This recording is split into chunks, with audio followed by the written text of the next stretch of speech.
Thank you for joining us for today's FrankX Lecture delivered by Liz Lerman. My name is Chelsea Chamberlain, and I run the issue of Frank Rhodes lecture series. As some of you may know, the program offers 2 lecture tracks, which run alongside each other. While both serve and advance the overall mission, the key difference between the two is that the scholarly lectures feature external speakers, and the FrankX lectures turn the spotlight on our own backyard and recognize one of Asia's big thinkers by giving them a platform to share their ideas that can help challenge, disrupt, and redefine the space of higher education. For today's lecture, we're also joined by guest moderator Andrew Maynard, who is the Associate Dean of the College of Global Futures. Andrew was the inaugural FrankX lecturer, and we are so honored to have him back to introduce Liz. Before I turn it over to Andrew, I just want to go over a few items regarding the lecture. Liz will lecture for about 20 minutes, and afterwards, Andrew will moderate the Q&A discussion. If you have a question for Liz, please submit those questions using the Q&A feature, and feel free to send in those questions at any point. Today's lecture will be recorded and made available on the FRLS website in about 3 to 5 business days. In fact, you can find all the recordings of the previous lectures on that website, and that's rhodes.asu.edu. Immediately following today's lecture is the deep dive discussion with Liz and her team. If you registered for that, you will have received an Outlook invite with a separate Zoom link, and I'll also put that in the chat later on. So that about covers my laundry list of things to go over, but I just want to thank you again for taking the time to attend today's exciting lecture. Without further ado, I'm happy to pass it over to you, Andrew. Thank you so much, Chelsea. And thank you for all you've done for bringing this together and pulling it together. So it is my supreme pleasure to be here introducing Liz and to moderate this session. Liz and I actually started our lives together at ASU at around about the same time. So it's been fascinating sort of seeing how our paths have run parallel to each other, and now they come together in this lecture. So just to introduce Liz and embarrass her before she takes the stage, Liz Lerman is an institutional professor in the Herberger Institute for Design and the Arts. And she's had and she continues to have a deep and a broad career as a choreographer, an author, and an educator. She's worked for decades at the intersection of art, social purpose, and transdisciplinary collaboration, earning numerous accolades that include a 2002 MacArthur Fellowship and a 2017 Jacob's Pillow Dance Award. Among her most impactful innovations has been the critical response process, or CRP, which is a structured, adaptable method for guiding feedback on work in progress in a way that's humane, generative, and highly motivating to the maker. CRP is now the subject of a new book from Liz, Critique is Creative, the Critical Response Process in Theory and Action. And we'll be hearing quite a bit more about the book and the ideas behind CRP in her lecture. Critique is Creative is co-authored by Liz with contributions from over 20 practitioners across various fields, including education, art, humanities, religion, and science. So in talking with Liz ahead of this lecture, I was particularly interested in her work on the critical response process, in part because it resonates so much with my own experiences in learning and teaching. On paper, you might think our backgrounds are quite different. Liz started in dance, I started in physics, although there are probably more intersections between the two than many people realize. And yet in our conversation, it was abundantly clear that irrespective of background, there are common experiences that transcend domains of expertise that can either inspire us to be more and to achieve more, or can diminish us. And somehow we need to learn better how to embrace the former and avoid the latter. And here I was particularly struck by Liz mentioning that she created the critical response process because, in her words, she was miserable. Yet she loved dancing more than she hated how the critical feedback made her feel. And I have to wonder how many of us grapple with the same tension in a world where critique and feedback often seem to be as much about expressions of power and domination as they do support and empowerment.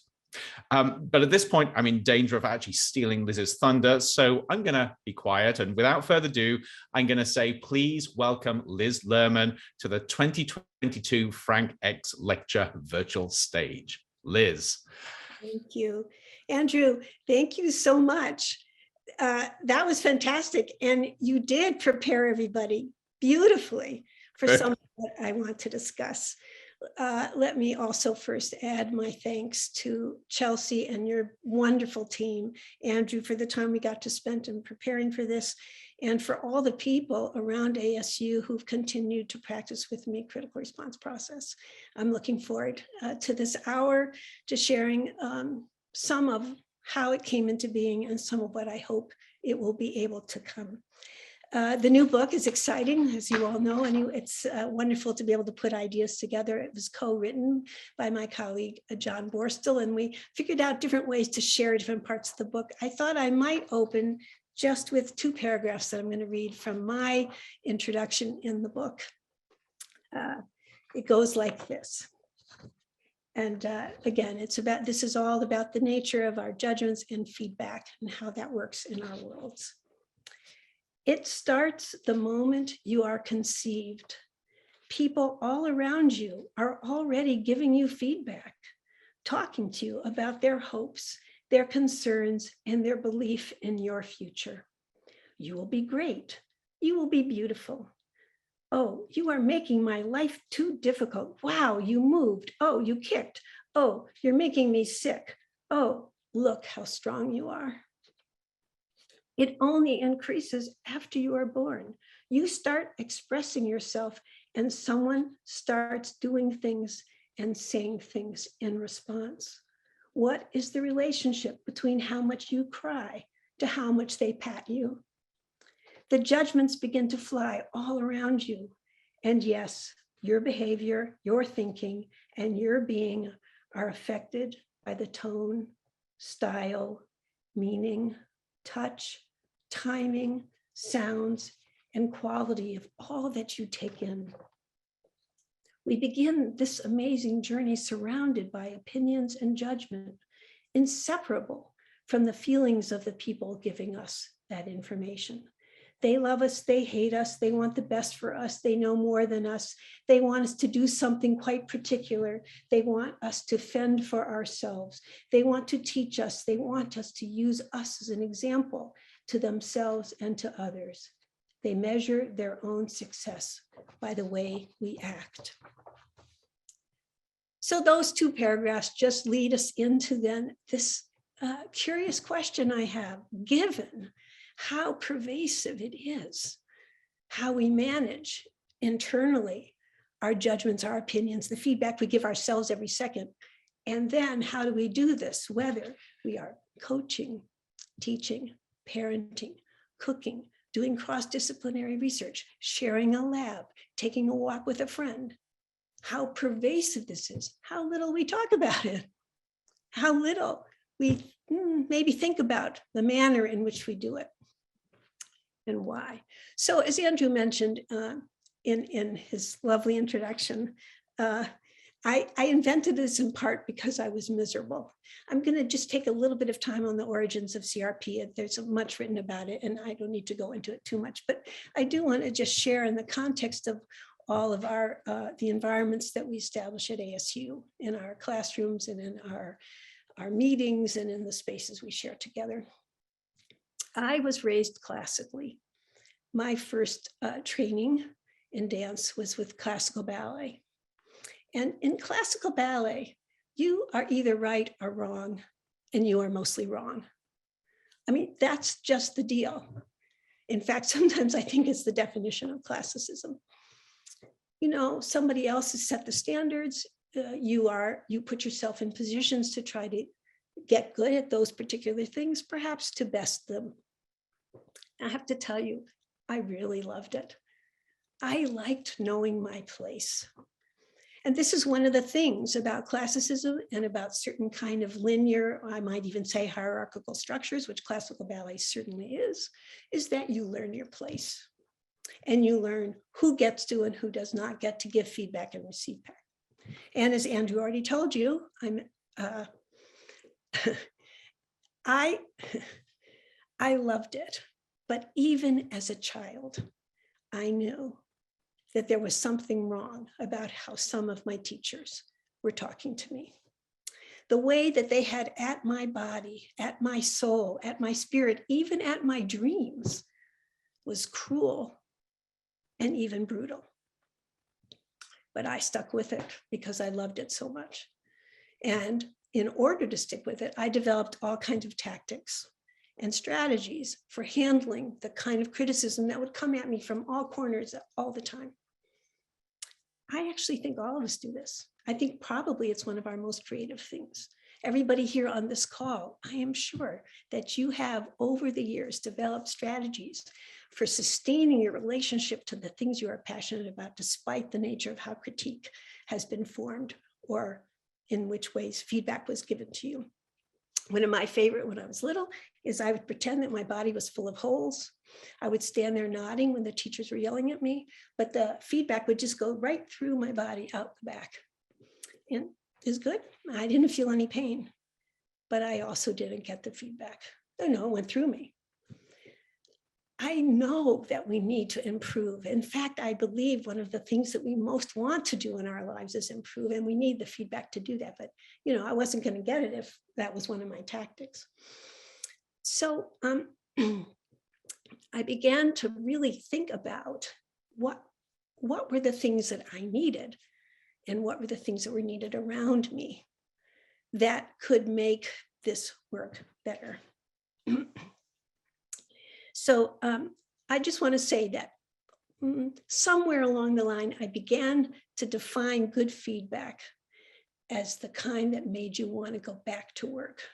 Like you couldn't wait to go back to the studio or the kitchen or the lab or to the brochure you're writing, or even to your notion of how to parent your child who's upstairs crying.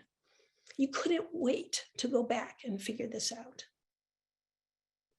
I spent a lot of time reflecting on why and how this could come into being. Now, there were a few things happening in my life at the time. I don't want to go into it, but I want to just say that there was a bit of a stew in the period that this is occurring.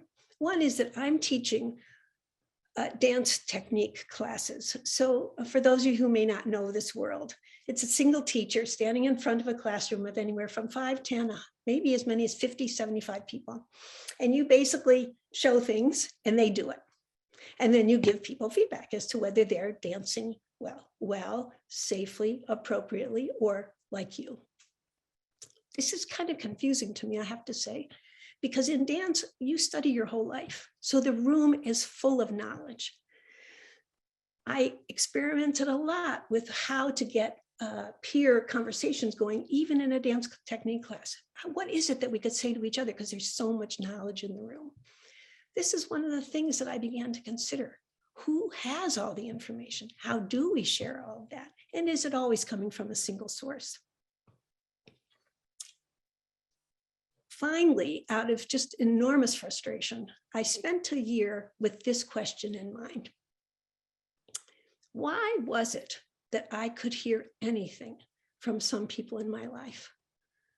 It could be blunt, it could be direct, it could be nice, kind, but I could hear what they were trying to tell me.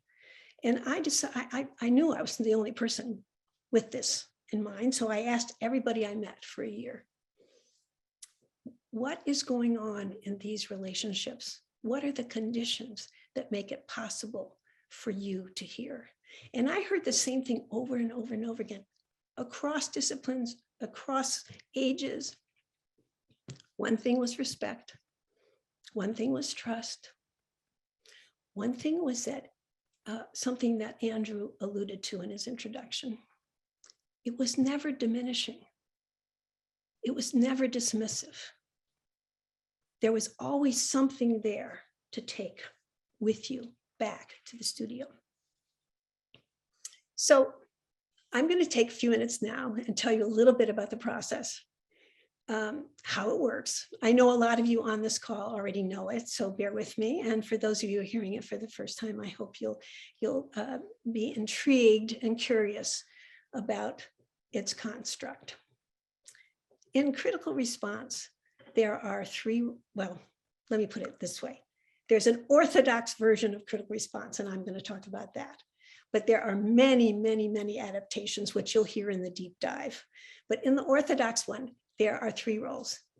There's a facilitator. That has nothing to do with the stripes on your sleeve. We have second graders facilitating critical response. Everybody needs to be a facilitator. In fact, everybody needs to play all three roles. It's reciprocal. There's an artist. We call the person who's done the making, the maker, the artist. But again, it isn't just art. This is now way past artistic process, although critical response grew out of artistic methodologies. It is now in use in many, many disciplines, which makes me very happy. Facilitator, artist, and responders. The responders are the people who have agreed to sit in a circle and give someone feedback. Everybody in those three roles has responsibilities. I'm not going to get into that, but I do want to say one thing about being a responder. When you sit in a critical response circle, and it's almost always a circle, you agree to help this person, the artist, do their best work. You are there so that they will do their best work, not their almost best work. Not their almost best work, so your work is still better. And I say it like that because so many of us grow out of communities where we are collaborators. We take turns in who's leading, who's following. We're in each other's bands. We're in each other's dances. We're in each other's labs. We are all applying for the same grants. We're all, well, speaking for myself, competitive and ambitious. But when I'm in a critical response circle, I am there for the person who is getting the feedback, knowing that I will also get my turn. Once you're sitting in the circle, then we get into the 4 steps. I'm going to talk about the steps of critical response, but with this caveat. Dancing, when you learn to become a dancer, you practice the steps. But dancing is not about the steps. And when you learn about critical response, you practice the steps. But critical response is not about the steps. It is about the values that live in each of the steps. So here are the steps. The first step, after somebody has shown a work in progress, or you've looked at something, you've tasted a meal, whatever it is you're giving the feedback on, first step is statements of meaning. You let the person know it's meaningful. The second step, the person who's done the art, they ask their questions and the responders answer. The third step, the responders ask their questions. And the fourth step, it's kind of has a little ritual to it. You ask permission to give an opinion and the artist can say yes or no. That's it. That's all it is. Except, of course, it's more than that because each of the steps has some filters. And now I'll go into it in a little more detail, and you can begin to see how these filters might affect your own teaching, your classroom, the environment you want to live in, the nature of your collaborations, how you might want to speak to the people you work with, how you may even want to sit around the dinner table. The first step, statements of meaning.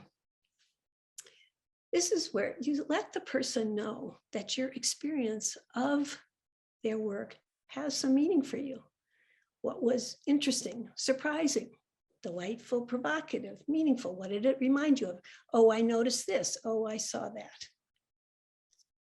The filter is that if there are things you didn't like, if there are things that made you uncomfortable in a bad way, if you think there are things that didn't work, if there are problems in it, you notice them. We want you to have them. It's your expertise, of course. We want you to have them, but you don't lead with them. You take them and you put them aside for just a little bit. And you talk to the person about what was working. Some people think of this as positive. It's positive, but it's much more than that. It's about letting the person know that the work that they put in had some meaning for you, and here's how it did. Meanwhile, what about those things you put on the side that aren't working? These opinions, these things you're struggling with.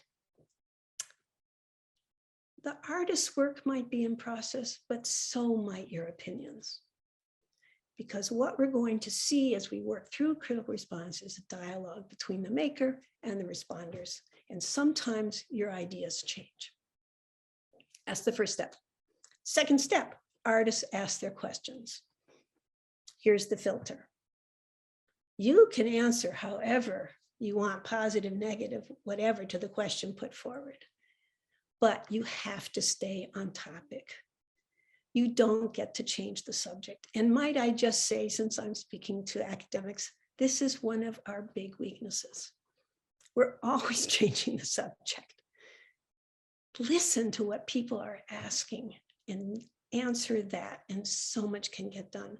I liken this to when my daughter used to ask me into her room to help her with her homework.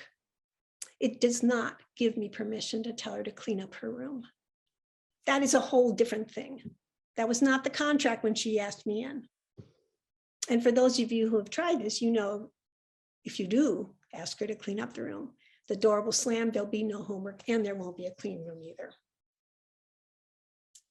What's curious about this question? There are a number of things that I think are really important for the Academy. One is when we look at our students' work or our colleagues' work, do we know what they're worrying about? Do we know what's on their mind? And if we did, and if we entered it at that place, what would happen to the dynamics? The issue, though, is for most people, these problems don't come in the form of a question. If you say to a student or to a colleague, what's your question? A lot of time they don't know. What they do know is what they are worried about, what they're obsessing over, what they're doubting. They might know their dreams. They might know their hopes. So the transformational act in the second step of critical response is learning how to turn these worries, these dark thoughts, these obsessions, this insomnia into inquiry. And the very act of turning it to inquiry already is a step forward in understanding what we're trying to do. So that's the second step. Third step, responders ask their questions. Pretty straightforward. As Brene Brown says, I heard her speak recently, stay curious as long as you can. Ask questions. Again, there's a filter here. This step is probably undergoing the most new interpretation and thinking right now, but the filter is that you try to ask the question neutrally. You try to form a neutral question, which essentially means don't embed your opinion in the question. We all know that neutral is subjective. It's maybe not the best language. But what I can tell you, having sat in on so many hundreds of critique sessions across the board in different disciplines, is that with without doing the hard work of asking yourself, what is the neutral question? We often ask 5 or 10 questions in a row. We often include a tremendous amount of assumptions that we will clarify if we take the time to form a neutral question. We could get into this. I hope that we will. It's very exciting. And it gives responders a chance to review why they're having the opinions they're having. Perhaps the simplest example I could give you is my mother hated symmetry, hated it. We once moved to a house where the door was in the middle, and she made my father move the door off to the side so that she wouldn't have to go in the center. Well, in my field, there's a tremendous amount of symmetry. You know, you're going to see this a lot or this. So every time I see it and my skin crawls, what's going on? Is it my mother talking to me again? Is it something that this person has done in front of me? And how do I begin to sort out what's actually happening in the moment?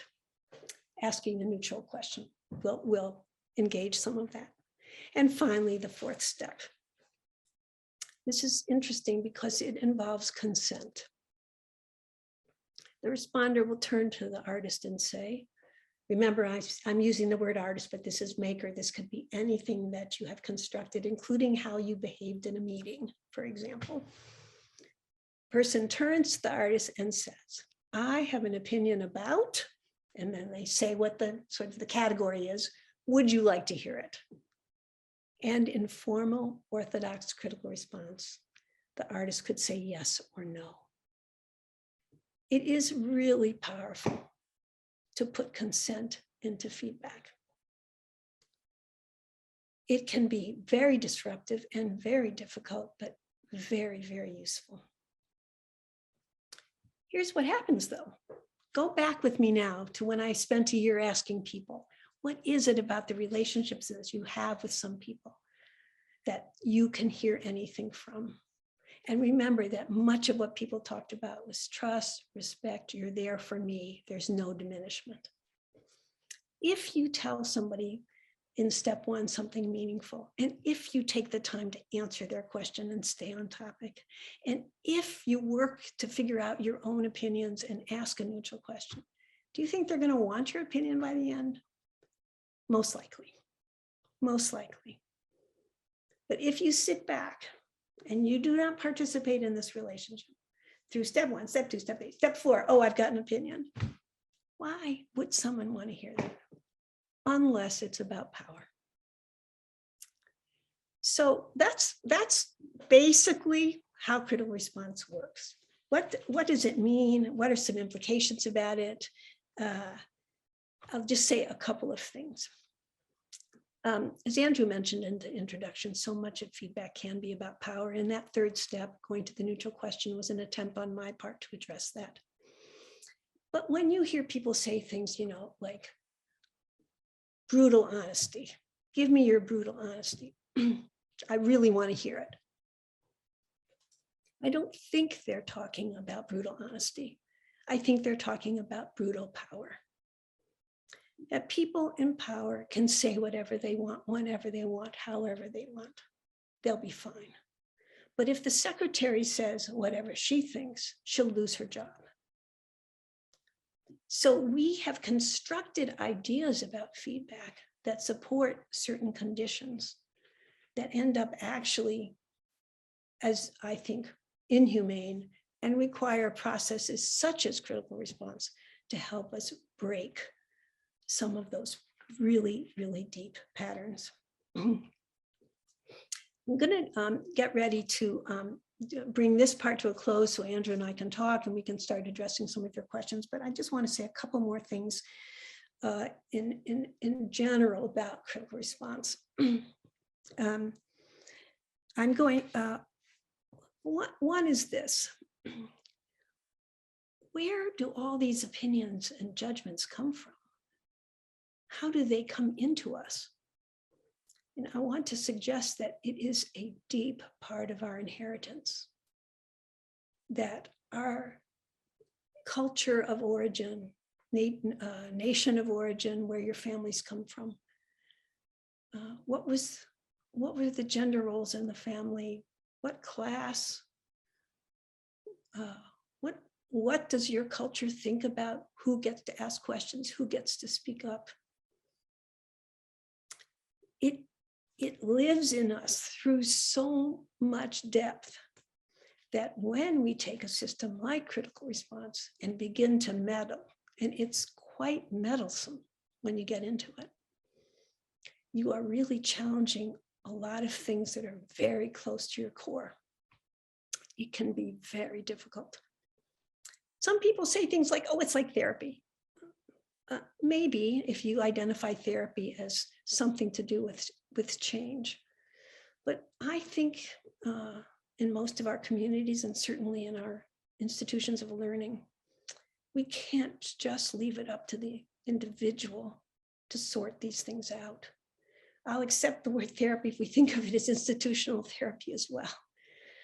That what constructs we have put in place through mostly our disciplines need to be addressed in order to make the kind of equitable and just spaces that allow our most creative activity to occur, which is of course what will happen when feedback makes you want to go back to work. So 2 things, and then Andrew will be on together. When I first got here, my dean, Stephen Tepper, and I were having a conversation very early, and I said, so Stephen, what do you want to have happen? He said, well, look, Liz, if there's really anything you could do, could you get me an extra hour in every day? Could you get me an extra day in every week? And we laughed. It was about time, of course. And, I've thought about it since being at ASU, and I know that we are really fast-paced. Especially this time of year, it's remarkable that you guys are all giving up an hour of your time to do this. And I was listening to a radio lab once, and I heard that when the Earth got a moon, it slowed down a little bit. And so I went back a little bit later and said to Stephen, Stephen, we should just get a moon. Let's all have a moon and we'll just slow down a little bit. Because as long as we say we don't have time for this, I meant to do this, but I don't have time. I think the dysfunctions will continue. To that end, one of the people that I have enjoyed meeting the most since coming to the Southwest is Cristobal Martinez. He's a member of Post Commodity, which is an indigenous art collective. Most people complain to me that critical response takes too long. Cristobal says, no, Liz, it's not long enough. Critical response is ceremony. So I think about that a little bit, how privileged we all are to be in the worlds of our students and actually our shared laboratories and our shared meeting spaces. How privileged that we are to be with each other's imaginations, with all of the effort that we're trying to do to make this world a better place. What would it mean if we considered the way we speak to each other, even with the things that are most difficult, the harshest, if we thought of that as sacred, as ceremony? What might we accomplish? So thank you. Thanks for listening. And Andrew, here we are. Liz, that was amazing. Thank you so much. I've been scribbling notes like mad. I feel as if I'm actually in one of your classes learning with every sentence. So really appreciate this. The way we're going to do this, I have a bunch of questions already, but I'm going to exercise my prerogative as moderator here and jump in and start off with a conversation with you, Liz, because I have so many things I want to ask, but then I'll move fairly quickly on to the questions. And 2 things actually for the audience here. First of all, please, if you have questions, put them in the Q&A. And secondly, apologies if I don't get your question. I suspect that there are going to be so many things people want to know that we're not going to get to them all, but there is the deep dive after this, if you can stick around with us. So Liz, listening to you, one of the things that really struck me was that this is a process where you move power from the person asking questions and giving critique to the person that is seeking critique and seeking ways to really improve themselves. And there were deep resonances there with the work I do around engaging people and communicating, because if you get it right, it's not about you, it's about the other person. And I would love to talk to you a little bit more about how important you see that shift in the power dynamic, and how we actually do that. How do we get people to think about others rather than themselves in any relationship? It's interesting because, at first in this particular idea of critical response, as I was throwing myself around, one of the things that would happen, I would show a piece and get reviewed.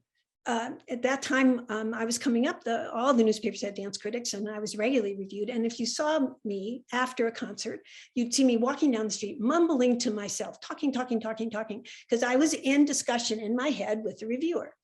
And when I began to examine that further, I realized it wasn't so much good, bad. I hated being misunderstood. I hated it. Meanwhile, so I started saying to my friends, I'm going to call him up. And everybody said, oh no, Liz, you're a professional. You can't talk to the critic. If you can't take the heat, get out of the kitchen. Which to me was dumb. I'm the cook. I thought I should have something to say about the heat.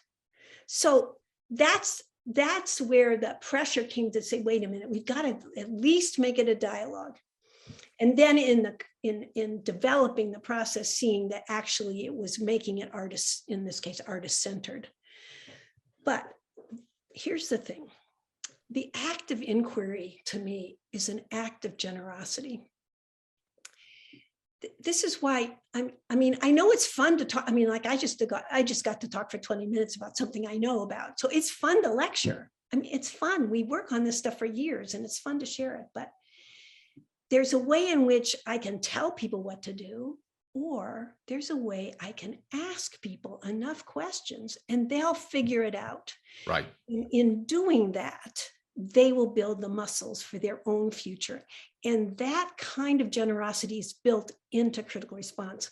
And that's the sort of heartbeat you want to help people find, not just the blunt, direct, I'm the smart person in the room, because we want your expertise.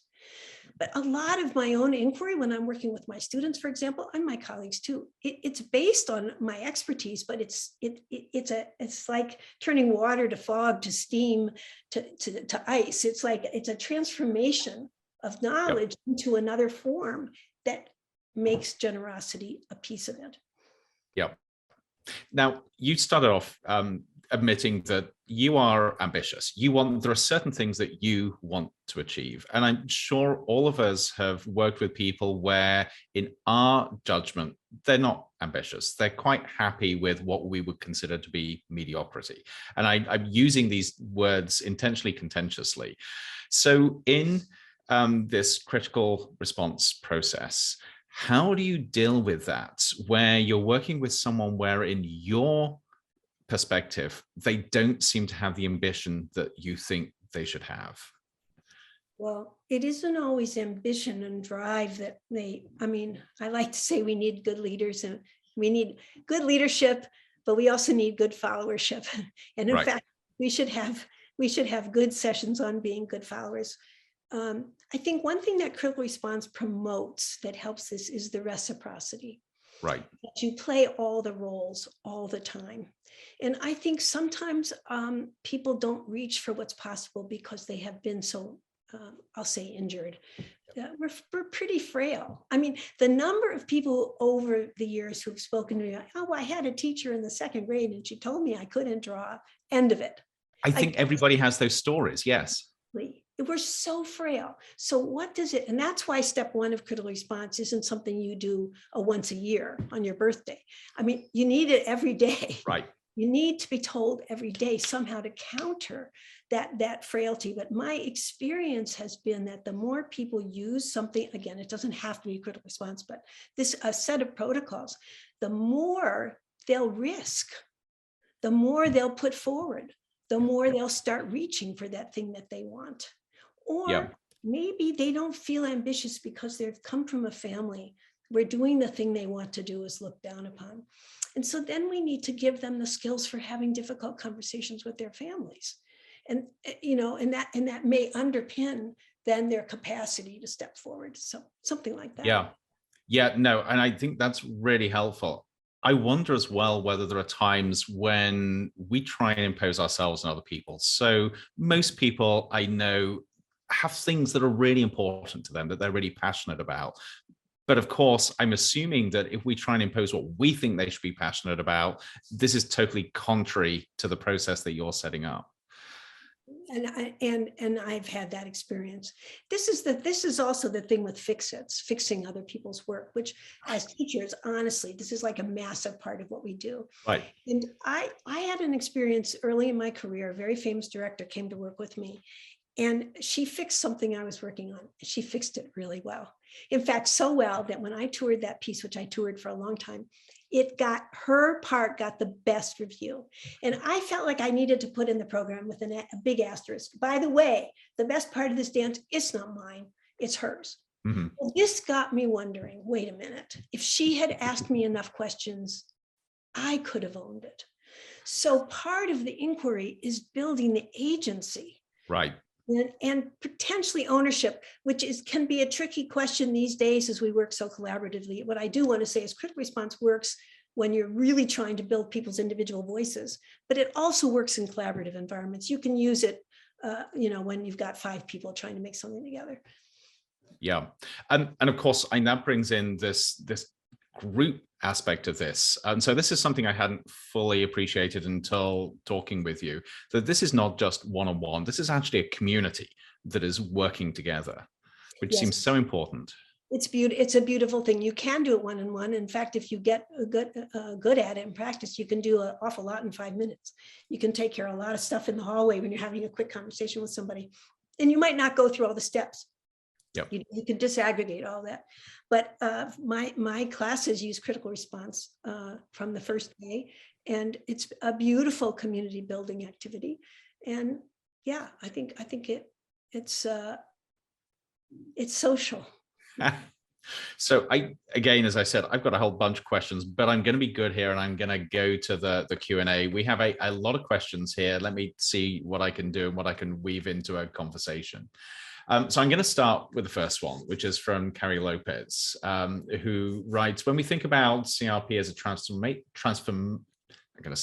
when we think about CRP as a transformative tool, I can imagine how a leader might promote using CRP within their organization and modeling those behaviors. So that's specifically focusing on leadership. But how might a non-leader in an organization use CRP to help encourage grassroots transformation efforts? And there's a question here where Carrie's interested in whether you have a story of a time where you actually witnessed people that weren't in a formal leadership role using this approach. Oh yeah, I actually, hi Carrie. I don't think of it as necessarily having to be introduced from a leadership position. I've actually been going regularly to one of the Ivy League schools, which I won't say, and working in that program once a year. And it's the students demanding it of the faculty that's creating the change, because they want the students to have it, but the faculty hasn't embraced it.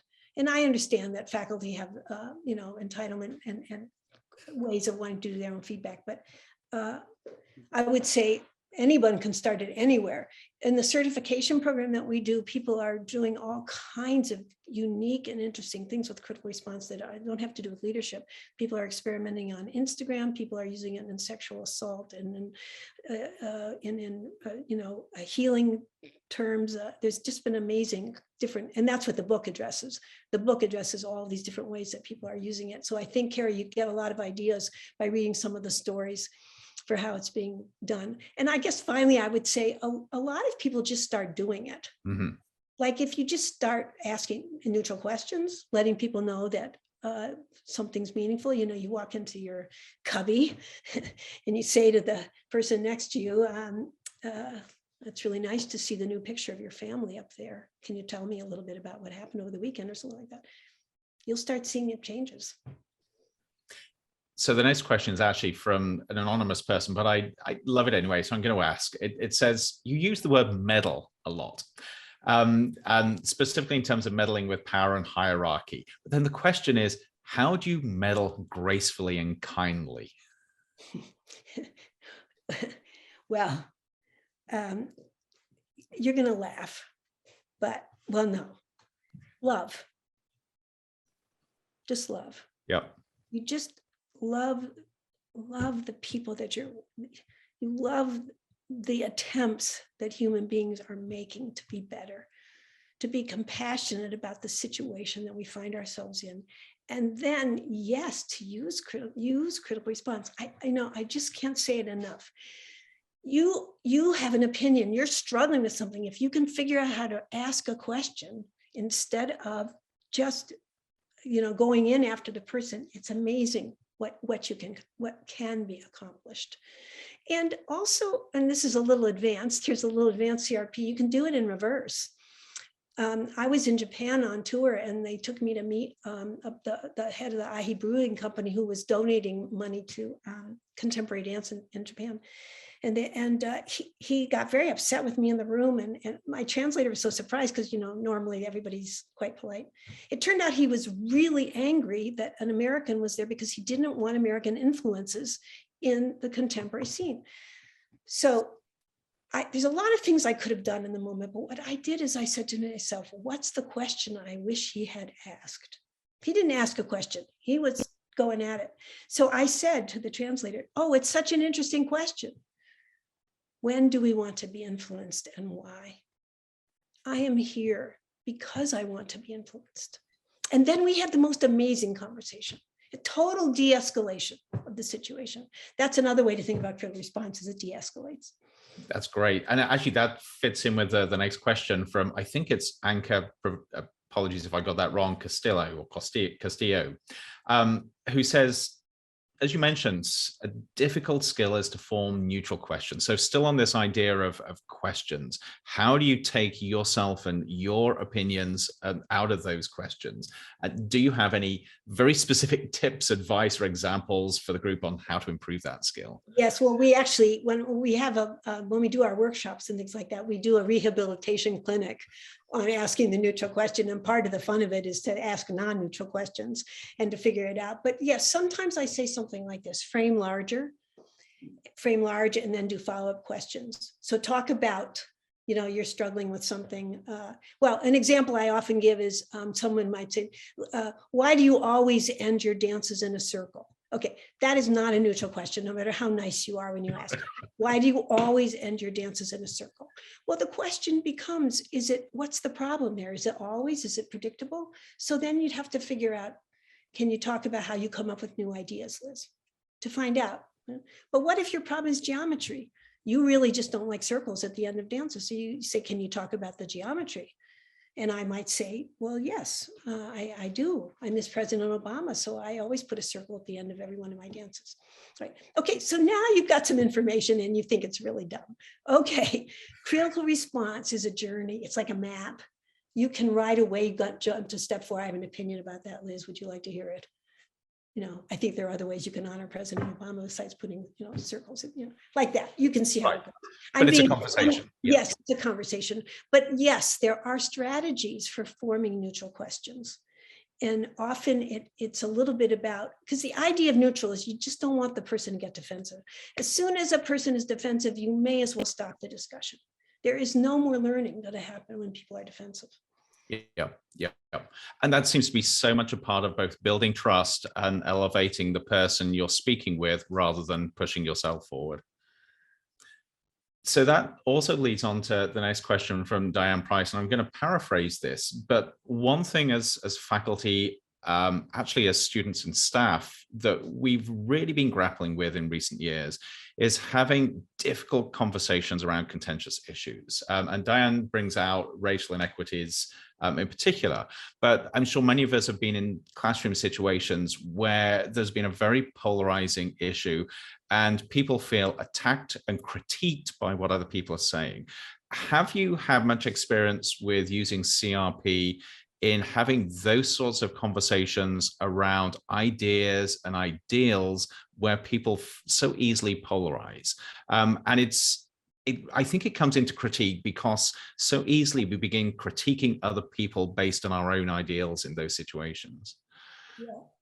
So there's a lot of work, there's a lot in the book, both about the neutral question, by the way, and how to get to it, but also about this subject.